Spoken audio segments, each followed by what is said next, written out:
Iran Israel যুদ্ধের বিষয়টি পর্যবেক্ষণ করছে সরকার। বিশ্ববাজারে বাড়লেও দেশে জ্বালানি তেলের দাম বাড়ানোর কথা সরকার এখনো ভাবছে না বলেই জানিয়েছেন অর্থ উপদেষ্টা ডক্টর সালেউদ্দিন আহমেদ।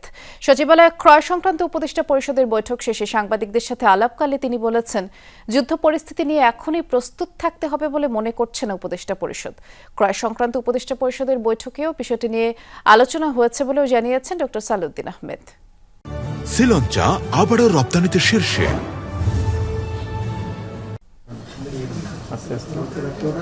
সচিবালয়ে সরকারি ক্রয় সংক্রান্ত উপদেষ্টা পরিষদের বৈঠক শেষে সাংবাদিকদের সাথে কথা বলেন অর্থ উপদেষ্টা সালেউদ্দিন আহমেদ। জানান, ইরান ইসরায়েল যুদ্ধ পরিস্থিতির প্রভাব এখনো ব্যবসা বাণিজ্যে পড়েনি, তবে এই যুদ্ধ পরিস্থিতি পর্যবেক্ষণ করছে সরকার। গ্যাস প্রাইস বা এলএনজি প্রাইস যদি বেড়ে যায়, এটা উইল টেক কেয়ার। আজকে যেটা দুটো দিলাম ওটা ওল্ড প্রাইসে ওরা কোট করেছে, ভাগ্য ভালো যে ওই প্রাইসে আমরা পাবো আপাতত। বাট আমরা অবজার্ভ করছি যদি যুদ্ধটা বেশি দিন চলে, এটা এফেক্ট যদি হয়, তখন আমাদের উপর একটু প্রেশার পড়বে।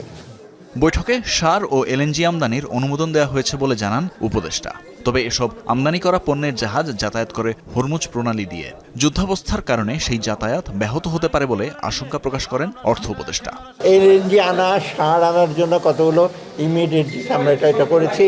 আর একটা কেমিক্যাল কমপ্লেক্সের একটা গোডাউন হবে মুন্সিগঞ্জে, যেটা অত্যন্ত দরকার, সেটা আমরা করেছি। যুদ্ধসৃষ্ট এই সংকট বেশি দিন স্থায়ী হবে না বলেও আশা প্রকাশ করেন উপদেষ্টা। আমার মনে হয় এই জিনিসটা বেশি দিন চলবে না। তানভীর মৌসুম, যমুনা নিউজ, ঢাকা।